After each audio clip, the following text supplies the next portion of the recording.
Ternyata benar apa kata orang tua dulu. Saat ekonomi seorang suami sedang jatuh, disitulah kesetiaan seorang istri benar-benar diuji. Nama saya Prapto. Pekerjaan saya sehari-hari adalah pemasang baja ringan. Biasanya hidup kami cukup. Tangan saya kasar karena setiap hari memegang galvalum dan bor, tapi hati saya tenang karena merasa bisa menafkahi keluarga. Namun sudah hampir 2 bulan ini, proyek benar-benar sepi. Handphone saya yang biasanya berdering karena panggilan mandor, kini lebih banyak diam.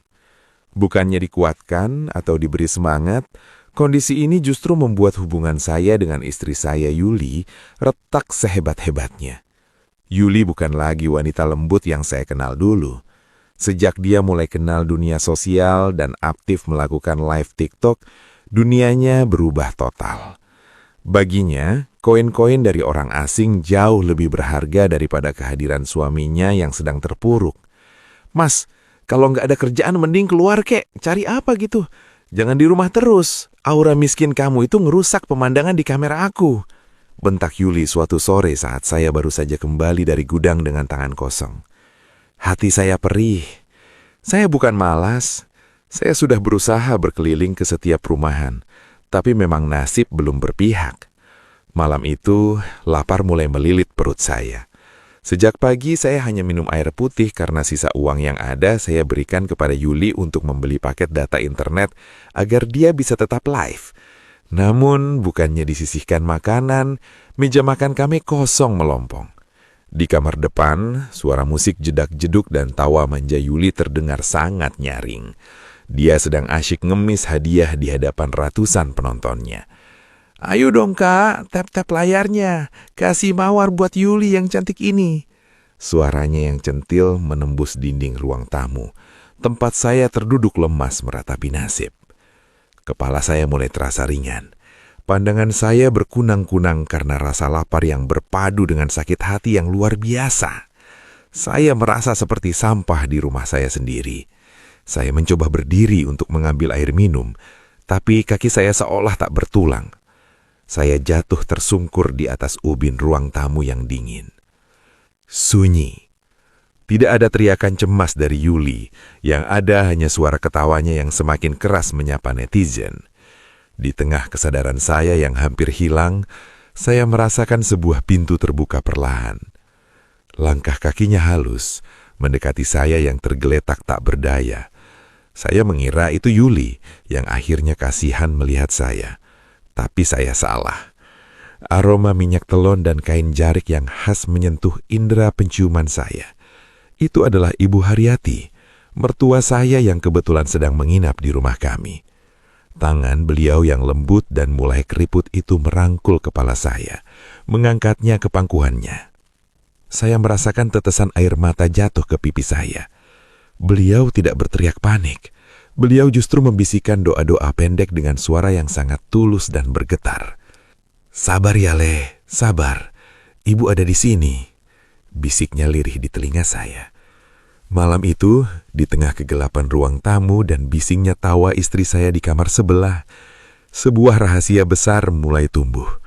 Saya menemukan cinta, perhatian dan ketulusan yang seharusnya saya dapatkan dari Yuli, justru tersimpan rapat di dalam hati ibunya sendiri.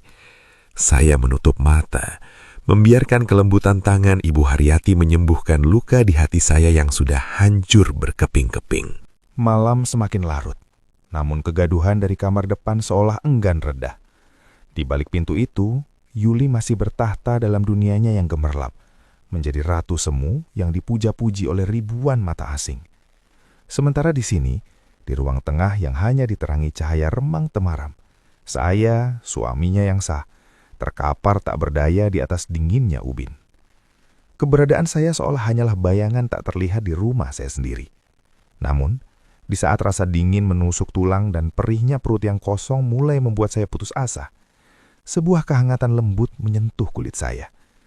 Tangan Ibu Haryati, mertua saya, bergerak dengan gerakan yang sangat halus, membelai rambut saya dengan kasih sayang yang tulus.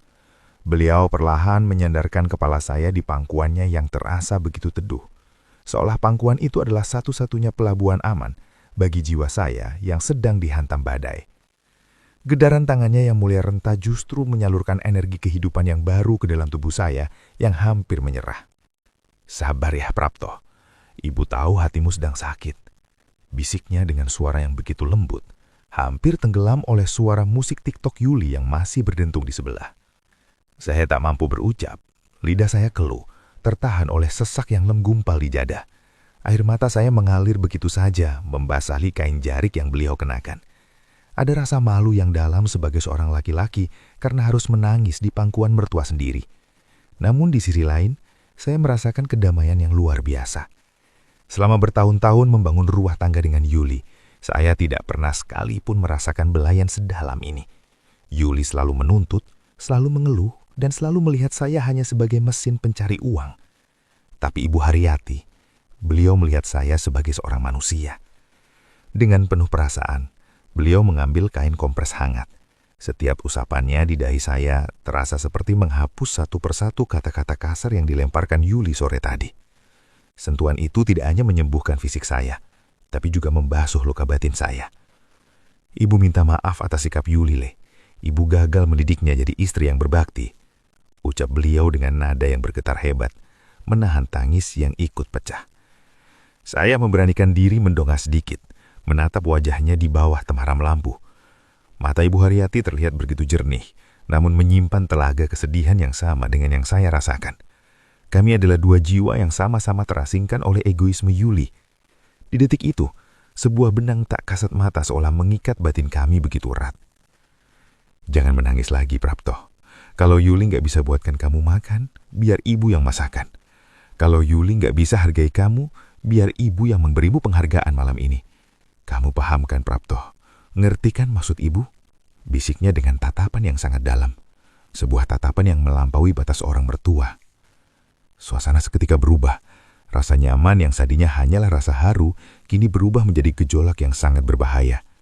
Pelukan mertua saya terasa jauh lebih hangat dari selimut manapun di dunia ini. Bisikannya terasa lebih merdu dan jujur dibandingkan janji-janji manis Yuli di masa lalu. Kami terhanyut dalam suasana yang penuh perasaan. Sebuah momen di mana status mertua dan menantu perlahan memudar, digantikan oleh dua manusia yang sama-sama haus akan dihargai. Dunia seolah berhenti berputar. Hanya detak jantung kami yang seirama dan helaan nafas yang beradu dalam kesunyian yang kini menjadi rahasia paling dalam di rumah ini. Suasana di ruang tengah terasa semakin berat, seolah udara yang kami hirup telah bercampur dengan rahasia yang mulai memuncak. Di kamar sebelah, suara Yuli justru semakin kencang. Dia sedang melakukan tantangan atau challenge dengan penontonnya, tertawa terpingkal-pingkal tanpa sedikit pun peduli bahwa suaminya baru saja tumbang di ruang tamu. Yuli benar-benar telah buta. Dunianya telah berpindah sepenuhnya ke dalam kotak kecil berukuran 5 inci itu. Namun, di tengah pengabaian itu, saya merasakan pergerakan yang sangat tenang di samping saya. Ibu Haryati tidak lagi hanya duduk di samping saya. Beliau mulai bergeser, memperkecil jarak yang tersisa di antara kami. Beliau adalah sosok wanita yang sangat cerdas. Beliau tahu persis kapan waktu yang tepat untuk masuk ke dalam celah hati saya yang sedang hancur. Beliau tahu, di saat Yuli sedang sibuk mencari perhatian orang asing, ada sebuah kesempatan emas untuk memberikan perhatian yang selama ini saya dambakan. "Prapto, lihat ibu," bisiknya dengan suara yang begitu tenang namun berwibawa. Beliau meletakkan kedua tangannya di pundak saya, seolah ingin memastikan bahwa seluruh fokus saya malam ini hanya tertuju padanya. Beliau sangat tahu bahwa di saat seperti ini, pertahanan mental saya sedang berada di titik terendah. Beliau tidak menghakimi, tidak juga menggurui. Beliau hanya menggunakan kecerdasannya untuk menunjukkan bahwa dialah satu-satunya orang yang ada di pihak saya malam ini. Yuli tidak akan keluar dari kamar itu sampai baterai HP-nya habis atau penontonnya pergi, ucap Ibu Haryati sambil melirik ke arah pintu kamar yang tertutup rapat. Dia terlalu sibuk dengan dunianya, sampai dia tidak sadar ada harta yang dia sia-siakan tepat di luar pintunya. Sentuhan tangannya perlahan turun dari pundak menuju dada saya. Getaran itu begitu nyata. Di bawah temaram lampu ruang tamu, saya melihat sorot mata yang bukan lagi sekadar iba. Itu adalah tatapan seorang wanita yang tahu apa yang dia inginkan. Beliau tahu malam ini adalah milik kami. sebuah celah waktu yang diciptakan oleh keteledoran istrinya sendiri. Malam ini, biarkan dunia luar dan semua bising di sebelah itu hilang. Bisiknya lagi. Wajahnya kini hanya berjarak beberapa senti dari wajah saya. Cukup ada ibu dan ada kamu. Ibu tahu apa yang kamu butuhkan, Prapto. Dan ibu siap memberikannya. Saya terpaku. Kecerdikan beliau dalam membaca situasi membuat saya tak berkutik. Beliau seolah-olah menjadi komandan yang mengendalikan seluruh emosi saya. Di satu sisi saya merasa berdosa. Tapi di sisi lain, kebutuhan untuk dihargai dan dicintai terasa jauh lebih kuat. Ibu Haryati tahu betul cara memainkan peran itu. Beliau mendekat, merapatkan tubuhnya, menciptakan sebuah kesunyian yang justru terasa sangat romantis di tengah kebisingan tawa Yuli yang masih terdengar sayup-sayup. Di saat itulah, batas terakhir dalam diri saya perlahan runtuh.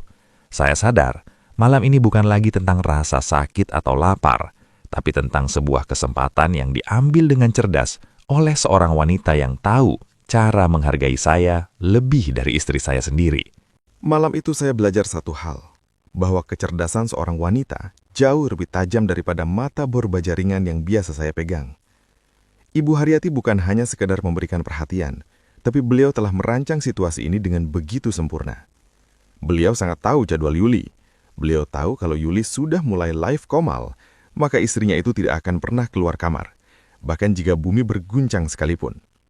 Baginya angka penonton adalah segalanya, dan itulah celah keamanan yang digunakan Ibu Haryati untuk menjaga saya. "Dengar, Prapto, kamu tidak perlu takut," bisiknya sambil merapikan sisa keringat di pelipis saya dengan gerakan yang begitu tenang. "Suara musik di sebelah itu adalah pelindung kita. Dia tidak akan mendengar apapun, dan dia tidak akan peduli pada apapun selain layar HP-nya." Kecerdikan beliau membuat saya yang tadinya merasa was-was perlahan mulai merasa tenang, meski itu adalah ketenangan yang gelap. Beliau berdiri sebentar, lalu dengan langkah tanpa suara, beliau mematikan lampu utama ruang tengah dan hanya menyisakan lampu kecil di sudut ruangan. Kini, kami benar-benar tenggelam dalam bayang-bayang. Beliau tahu betul, dalam kegelapan, segalanya menjadi samar dan rahasia menjadi lebih mudah untuk disimpan. Beliau kembali duduk di dekat saya, lebih dekat dari sebelumnya. Beliau memegang remote televisi dan menyalakannya dengan volume yang sangat rendah, hanya sebagai suara latar tambahan untuk meredam apapun yang mungkin terdengar. Semuanya telah beliau atur. Tidak ada celah bagi Yuli untuk memergoki kami. "Semua aman, Prapto. Malam ini dunia hanya milik kita berdua," ucap beliau dengan nada yang penuh keyakinan. Saya menatap pintu kamar Yuli yang tertutup rapat. Dari bawah pintu masih terlihat pancaran cahaya lampu ring light yang terang benderang, sangat kontras dengan kegelapan tempat saya dan mertua saya berada. Di sana, Yuli sibuk dengan kepalsuan. Sementara di sini, saya sedang menghadapi sebuah kenyataan yang terlarang, namun terasa sangat nyata. Ibu Haryati memegang tangan saya, menuntun saya untuk tidak lagi melihat ke arah pintu itu. Beliau ingin saya sepenuhnya hadir di sana, bersamanya. "Abaikan dia, sebagaimana dia mengabaikanmu," bisiknya lagi. Kesepakatan tanpa kata-kata pun terjadi di antara kami.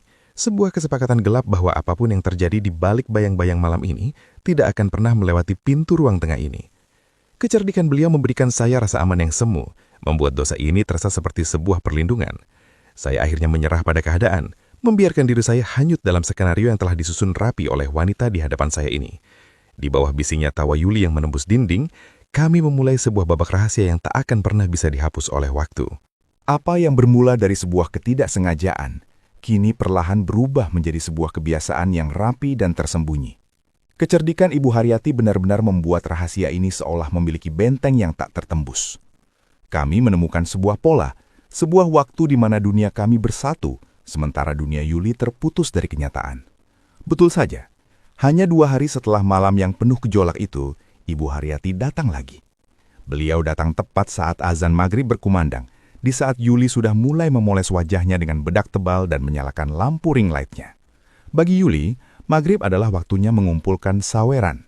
Tapi bagi kami, maghrib adalah awal dari sandiwara yang sempurna. "Mas Prapto, aku live dulu ya. Jangan ganggu, jangan panggil-panggil. Pokoknya anggap aku nggak ada," teriak Yuli dari balik pintu kamarnya yang langsung dikunci rapat. Saya hanya menghela napas, menatap pintu kayu itu dengan perasaan yang sudah tidak lagi sakit, melainkan hambar. Kesepian yang dulu menyiksa kini berganti menjadi debar jantung yang berbeda. Tak lama kemudian, pintu depan terbuka pelan. Ibu Haryati melangkah masuk dengan senyum yang hanya dimengerti oleh saya. Beliau tidak perlu bertanya lagi. Beliau tahu Yuli sudah berada dalam dunianya sendiri. Beliau mendekat, membawa aroma parfum yang lembut dan menenangkan. Sangat jauh berbeda dengan aroma emosi dan bedak murah yang biasa tercium dari Yuli. Beliau duduk di samping saya, sangat dekat, hingga bahu kami bersentuhan. "Dia sudah mulai?" tanya Ibu Haryati dengan suara berbisik sambil melirik kamar Yuli. Saya hanya mengangguk pelan. Ibu Haryati kemudian melakukan hal yang sama seperti malam itu, mematikan lampu utama dan menyalakan televisi dengan volume rendah. Segalanya sudah menjadi otomatis. Beliau sangat cerdas mengatur suasana. Seolah-olah jika ada tetangga yang lewat, mereka hanya akan melihat sebuah rumah tenang dengan mertua yang sedang menemani menantunya menonton TV karena istrinya sedang sibuk. Namun di balik kegelapan itu, tangan beliau mulai mencari tangan saya. Genggaman yang erat, hangat, dan penuh penghargaan. Kami duduk dalam diam, mendengarkan sayup-sayup suara Yuli yang sedang tertawa dan berterima kasih pada penonton di sebelah. Ada rasa ironis yang tajam di sini. Di saat Yuli merasa sedang mendapatkan banyak cinta dari orang asing, dia justru sedang kehilangan suaminya sendiri secara perlahan di ruang tamu. "Ibu kangen kamu, Prapto," bisiknya tepat di telinga saya. Kalimat itu pendek, tapi bagi saya yang sudah lama tidak dihargai sebagai pria, kata-kata itu seperti oase di padang gurun. Ini telah menjadi kebiasaan kami. Setiap kali Yuli mulai menyapa dunianya di TikTok, saya dan Ibu Haryati mulai menyapa dunia kami sendiri di ruang tengah. Sebuah rutinitas terlarang yang dibungkus dengan sangat rapi oleh kecerdikan beliau. Kami tidak lagi merasa takut, karena kami tahu, selama Yuli masih memuja layar HP-nya, rahasia ini akan tetap aman di bawah atap baja ringan ini.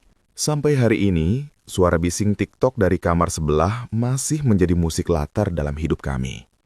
Yuli masih bertahta di dunianya, bangga dengan setiap mawar dan paus yang dikirimkan orang asing, tanpa pernah menyadari bahwa setiap kali dia menekan tombol Go Live, dia sebenarnya sedang membukakan pintu untuk hubungan rahasia saya dan ibunya. Kini, saya tidak lagi merasa sakit hati saat Yuli mengusir saya atau menghina pekerjaan saya sebagai tukang baja ringan. Karena saya tahu, hanya beberapa menit setelah pintu kamarnya terkunci, akan ada tangan lain yang merangkul pundak saya dengan penuh hormat. Akan ada suara lembut yang memanggil nama saya dengan penuh kasih sayang, bukan dengan nada perintah atau makian. Ibu Haryati, dengan segala kecerdasannya, telah menciptakan sebuah dunia di dalam rumah ini. Dunia di mana saya tidak lagi dianggap sebagai bayangan, tapi sebagai seorang pria yang dihargai seutuhnya. Kami telah belajar untuk hidup dalam dua realita yang berbeda. Di mata dunia, kami adalah mertua dan menantu yang saling menjaga di saat anak kandungnya sibuk mengejar mimpi semu. Namun, di balik kegelapan ruang tengah, kami adalah dua jiwa yang saling menyembuhkan luka. Kadang, saya menatap pintu kamar Yuli dan merasa iba. Dia merasa paling tahu segala hal yang terjadi di dunia maya.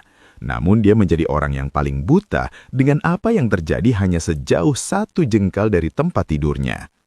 Rahasia ini telah kami kunci rapat-rapat, terkubur bersama suara musik jedak-jeduk yang tak pernah berhenti itu. Biarlah ini menjadi rahasia maghrib kami.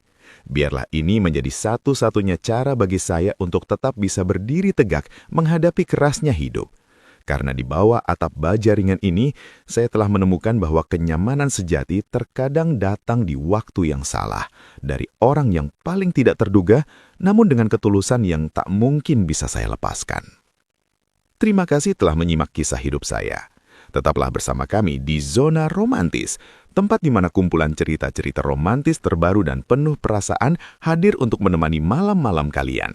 Sampai jumpa di kisah rahasia berikutnya. Jangan lupa komentar ya. Dah.